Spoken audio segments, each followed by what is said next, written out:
Ladies and gentleman, धंधा करना है तो कंप्लाइंसेस को भी फोकस करना पड़ेगा। जी हाँ, धंधा करना है तो कंप्लाइंसेस को भी फोकस करना पड़ेगा।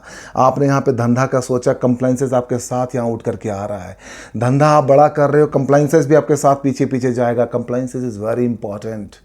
अगर आप आज बिजनेस स्टार्ट कर रहे हो, कल उस बिजनेस के ऊपर कोई इन्वेस्टर पैसा लगाएगा, उस बिजनेस को और बड़ा करने के लिए, बढ़ाने के लिए आपको पैसे की जरूरत पड़ेगा। आप बैंक के पास जाओगे, फाइनेंशियल इंस्टीट्यूशंस के पास जाओगे, इन्वेस्टर के पास जाओगे, वो देखेगा भैया कंप्लाइंसेस कहाँ है, कंप्लाइंसेस अप है, कंप्लाइंसेस डाउन है, कंप्लाइंसेस कैसा चल रहा है, क्या आपने प्रॉपर कंप्लाइंसेस किया हुआ है। इन्वेस्टर आपके कंप्लाइंस के बेसिस पे ही आपके बिजनेस में पैसा लगाते हैं।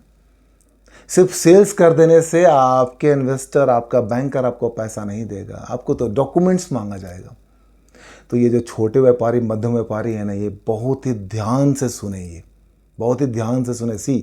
जो भी मैं वीडियोस आपके लिए लेकर के आता हूँ, बहुत ही प्रैक्टिकल, बहुत ही एक्सपीरियंस के बेसिस पे मैं आपके लिए वीडियो लेकर के आता हूँ। आपको जानना ज़रूरी है। आप बिज़नेस के ऊपर कंप्लाइंसेस अगर फोकस नहीं करते हैं तो आपका बिज़नेस एक मोमेंट में डिस्ट्रॉय हो जाएगा, ख़त्म हो जाएगा, बर्बाद हो जाएगा। और अगर आप देखें तो पिछले 10 सालों में कंप्लाइंसेस के ऊपर कितनी बढ़ोतरी हुई है, खास करके जीएसटी आने के बाद, 2017 के बाद कंप्लाइंसेस का देखिए दौर कितना बढ़ गया है। So as an entrepreneur, as a business owner, are you agree with me? Are you agree with me कि कंप्लाइंसेस आपके बिजनेस के लिए इंपॉर्टेंट है?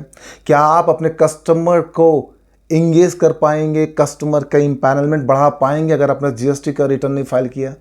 आप अगर जीएसटी का रिटर्न नहीं फाइल करेंगे, क्या आपके कस्टमर को उसका टैक्स का क्रेडिट मिलेगा जो आपने इनवॉइस के ऊपर चार्ज किया हुआ? आप जरा सोच करके देखिए। आपने 5 लाख का एक इनवॉइस किया, आपने XYZ कस्टमर को, उसके ऊपर 90,000 का आपने जीएसटी लगाया, 5,90,000 रुपये का आपने इनवॉइस रेज किया। 90,000 रुपीज़ जो कस्टमर ने आपको दिया, बट आपने उसका जीएसटी रिटर्न के तहत उसको बेनिफिट नहीं दिया। आपको क्या लगता है आपका कस्टमर आपके साथ इंगेज रहेगा? आपका कस्टमर आपके साथ काम करेगा? 90,000 रुपये जो एक्सेस आपको कस्टमर पे कर रहा है, तो उसका बेनिफिट तो उसको पास ऑन करना पड़ेगा ना। उसका बेनिफिट अगर पास ऑन नहीं करेंगे, आपके साथ धंधा शायद मुश्किल हो जाएगा, कस्टमर आपसे टूट जाएगा। ये मैं एक छोटा सा एग्जांपल दिया, ऐसे कई सारे एग्जांपल है कंप्लाइंसेस में। आप टीडीएस का रिटर्न फाइल ना करके देखें, आप जीएसटी का रिटर्न फाइल न करके देखें, आप पीएफ ईएसआई के कंप्लाइंसेस ना करके देखें, आप ऑडिट के कंप्लाइंसेस ना करके देखें, आप सेक्रेटरियल ऑडिट के कंप्लाइंसेस ना करके देखें, आप आरओसी एमसीए कंप्लाइंसेस को ना करके देखें, you will start to find out कि what is the losses in your business. धंधा मेरा है तो कंप्लाइंसेस कौन करेगा? मैं करूँगा। धंधा मेरा है तो कंप्लाइंसेस कौन करेगा? मैं करूंगा। Compliances is very important because पिछले 18 साल का एक्सपीरियंस मैं आपको बता रहा हूं कि अगर आपने कंप्लाइंसेस नहीं किया ना, आपका बिजनेस माइट बी और growing your sales, but at a certain point of time your sales will start to decreasing. Compliances के बेसिस पे ही आपका बिजनेस को मजबूती मिलता है। अब ईयर ऑन ईयर जब आपका फाइनेंसेस बढ़ते जाता है, जब फाइनेंसेस को आप साइन करते हैं, उसको देखते हैं, अच्छा इतना रेवेन्यू, इतना एक्सपेंस, इतना प्रॉफिट, इसका टैक्स, आपको अंदर से कॉन्फिडेंट मिलता है। आप इन्वेस्टर के पास जाते हैं, आप बैंकर के पास जाते हैं, आप फाइनेंशियल इंस्टीट्यूशंस के पास जाते हैं, आप अनसिक्योर लोन के लिए आप किसी अदर बॉडीज़ के पास जाते हैं, आपके फाइनेंशियल्स को देख करके आपको फंडिंग मिलता है, एंड देन उस फंडिंग के बेसिस पर आप अपने बिजनेस को कहीं ना कहीं बड़ा करने का सोचते हो। तो आपने बहुत काम किया लेकिन कंप्लाइंसेस नहीं किया। What are you thinking? आपका बिजनेस ग्रो करेगा? Never never never. आप इस बात को याद रखें। अगर आपको लग रहा है कि कंप्लाइंस के बिना मैं बिजनेस को ग्रो कर सकता हूं, तो मुझे एक भी एग्जांपल बता देना, एक भी एग्जांपल बता देना। आपने पेटीएम का नाम सुना होगा। एक छोटा सा नॉन कंप्लाइंसेस के वजह से उसके लिस्टिंग में इतनी प्रॉब्लम्स आ गई, फंडिंग में इतनी प्रॉब्लम्स आ गई। इतना बड़ा कंपनी, इतने नेटवर्क बड़ा, इतने लोगों की जॉब्स, इतनी बड़ी वॉल्यूम, तो इतना बड़ा जो व्यक्ति के साथ, इतनी बड़ी बिजनेस ओनर के साथ में, इतनी बड़ी बिजनेस इंटिटी के साथ में हो सकता है, तो आप सोचिए छोटे और मध्यम क्रम के व्यापारी। तो आपको कंप्लाइंसेस करनी है, no matter who you are. आप चाहे जो भी हो, आपको कंप्लाइंसेस करनी है ना। इस वीडियो के माध्यम से मैं आपको जो कंप्लाइंस का कैलेंडर है, जो फाइनेंशियल ईयर 2024-2025 का जो कंप्लाइंसेस आपको 25-26 में करनी है, आज मैं आपको थोड़ा सा ब्रीफ करता हूं इसके बारे में। और इन सारे डेडलाइन को प्लीज़ नोट कर लेना। इन डेडलाइन को मिस करने का मतलब है कि आपके ऊपर पैनल प्रोविजंस लग जाना।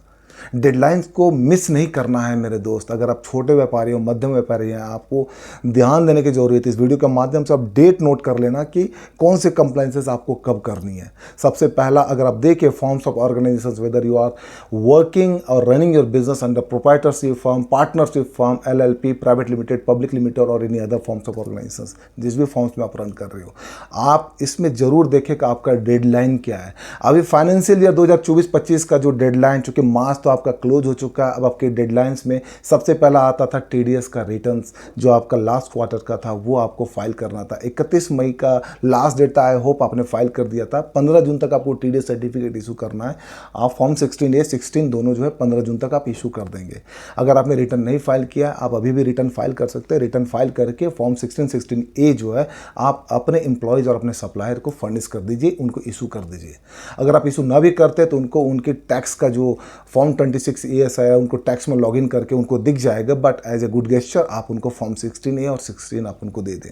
तो पहले शुरू आपको TDS का कंप्लाइंस करना है। नाउ अब आपका आ रहा है इनकम टैक्स का कंप्लाइंस। ना इनकम टैक्स का कंप्लाइंस में आपको क्या करना है। इनकम टैक्स कंप्लाइंस जैसे आपने देखा होगा कि अभी इनकम टैक्स का डेडलाइन बढ़ गया है। जो आपका 31 जुलाई का डेट था non audit class of tax payers के लिए रिटर्न फाइल करने का, वो अब बढ़ के 15 सितंबर 2025 हो गया है। यानी 15 सितंबर 2025 तक आप, अगर आपकी ऑडिट अप्लीकेबल नहीं है आपके ऊपर, तो आप 15 सितंबर 2025 या उससे पहले आप अपना इनकम टैक्स रिटर्न फाइल कर लें। आपको इनकम टैक्स रिटर्न फाइल करने में किसी भी तरह का प्रॉब्लम्स आ रहा है, then you have to approach to Simple Tax Compliance in a very easy manner. We are helping you to close your compliances, to close your income tax return. तो 15 सितंबर 2025 याद रखें, इस डेट या इससे पहले आप अपने इनकम टैक्स रिटर्न फाइल कर लें, सब्जेक्ट टू कि आपके ऊपर ऑडिट का प्रोविज़न अप्लीकेबल नहीं है। अगर आपके ऊपर ऑडिट का प्रोविज़न अप्लीकेबल है, देन आपका जो इनकम टैक्स रिटर्न है वो आपको जो है 31 अक्टूबर 2025 तक फाइल करना। मतलब जिनके ऊपर भी ऑडिट अप्लीकेबल है उनके लिए जो ITR फाइलिंग ड्यू डेट है वो 31 अक्टूबर 2025 है। तो क्योंकि उसके लिए ऑडिट कराना है, फाइनेंशियल ऑडिट होते हैं जहाँ पे प्रैक्टिसिंग चार्टर्ड अकाउंटेंट आपके बुक्स ऑफ अकाउंट को ऑडिट करेंगे, सर्टिफाई करेंगे, and basis of that you will start to filing your income tax return. तो 30 सितंबर तक उनको सर्टिफाई करने का डेट होता है, एंड देन 30 डेज़ के अंदर आपको इनकम टैक्स रिटर्न फाइल करना होता है। अगर आपके ऊपर ट्रांसफर प्राइसिंग अप्लीकेबल है, यानी आप अपने बिजनेस को क्रॉस बॉर्डर, मतलब आप बाहर, इंडिया से बाहर भी बिजनेस करते हैं, वहाँ पर भी सेटअप है, तो फिर आपका आर्म लेंथ प्राइस के तहत जो है आपको ट्रांसफर प्राइसिंग आपके ऊपर अप्लीकेबल हो जाता है। इन दैट केस आपको 30 नवंबर 2025 या उससे पहले आपको इनकम टैक्स रिटर्न फाइल करनी होती है। तो ये भी आपको ध्यान देना है कि इनकम टैक्स रिटर्न। इसके अलावा जो आपका टैक्स ऑडिट है, अभी टैक्स ऑडिट किसके ऊपर अप्लीकेबल है, ध्यान दें।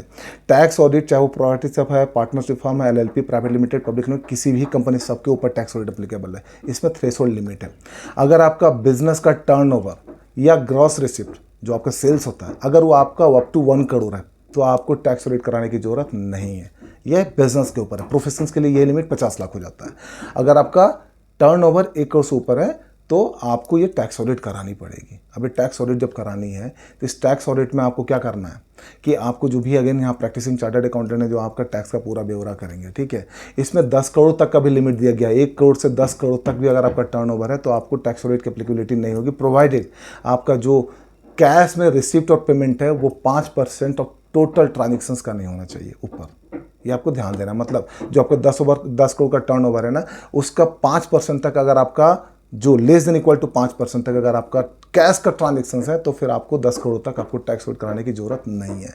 तो टैक्स ऑडिट के साथ में जो आपको ध्यान देने की बात है, अगर आपने इनकम टैक्स रिटर्न फाइल करना भूल गए तो आपको बिलेटेड रिटर्न का भी टाइम मिलता है। आप बिलेटेड रिटर्न भी फाइल कर सकते हैं। 31 दिसंबर 2025 तक आप इसकी रिटर्न फाइल कर सकते हो। यानी अगर आपने 31 जुलाई नहीं फाइल कर पाए, 15 सितंबर नहीं फाइल कर पाए, 31 अक्टूबर नहीं कर पाए, तो बिलेटेड रिटर्न आप जो है 31 दिसंबर 2025 या उससे पहले फाइल कर सकते हैं। तो ये आपका हो गया इनकम टैक्स से रिलेटेड। अब आते हैं GST के ऊपर। GST का तो आप हर महीना जो है आपने GSTR 1-3 भी हर महीना आपने पे किया, रिटर्न फाइल किया, पे किया, रिटर्न फाइल किया, सब कुछ आप करते जा रहे हो, राइट। इसका भी आपका एनुअल कंप्लाइंस होता है जो आपको GSTR 990 फाइल करनी होती है। अब GSTR 990 जो आपको 31 दिसंबर 2025 या उससे पहले आपको फाइल करनी है। तो डेडलाइन ये आपका अगेन आ जाता है कि 31 दिसंबर 2025 या उससे पहले आपको ये जीएसटी का भी रिटर्न फाइल करनी है। इसके साथ में आपके आरओसी एमसी के कंप्लाइंसेस, जैसे आपकी ऑडिट्स हो जाती है, ऑडिट करने के बाद आपको एमसीए में आपको डॉक्यूमेंट्स फाइल करनी होती है, वो भी 31 अक्टूबर या उससे पहले आपको करनी है, राइट। तो आपको एमसीए में आपको ध्यान देना है कि एमसीए का रिटर्न्स आपको फाइल करनी है। इसके अलावा आपको जो भी पीएफ ईएसआई के कंप्लाइंसेस है, पीएफ का तो मंथली रिटर्न जाती है, मंथली पेमेंट करो, रिटर्न फाइल करो। ईएसआई का क्वार्टर हाफ ईयरली जाती है, तो हाफ ईयरली रिटर्न ईएसआई का हमने कर दिया। ये छोटे छोटे जो कंप्लाइंसेस है ना, ये बिजनेस ओनर को ध्यान देने की जरूरत है। अगर आपने ध्यान दिया, आपका बिजनेस सक्सेसफुली ग्रो करेगा। Because what I have told you, compliances को फोकस करो, सेल्स करते जाओ, कंप्लाइंसेस को भी करो, सेल्स करते जाओ, कंप्लाइंसेस भी करते जाओ। और my dear ladies and gentlemen, if you are doing the compliances now, you will be more happy. You will be more happy because over a period of time, particularly 10 year 15 या 20 year, आप अगर देखोगे तो आप अपने आप को बहुत ही बड़े लेवल पे पाओगे। This is the compounding power of the compliances. Banker, financial institution आपके घर के आगे पीछे भागना शुरू कर देंगे, क्योंकि आपका वैल्यू, आपका ब्रांड इतना बड़ा हो जाएगा। So what are you waiting for? Start to fulfilling the compliances. और कंप्लाइंसेस में आपको किसी भी तरह का दिक्कत आता है, देन आपको चिंता करने की जरूरत नहीं है। Here simple test compliance are helping you at all, providing you the leverage opportunities to grow your business with more and more scalable opportunity. This is how the important part here is. So start करें, अपने business को run करें, आगे बढ़ाएं with the help of compliances. This is Sanjay Singh signing out. Until we meet again. Thank you very much.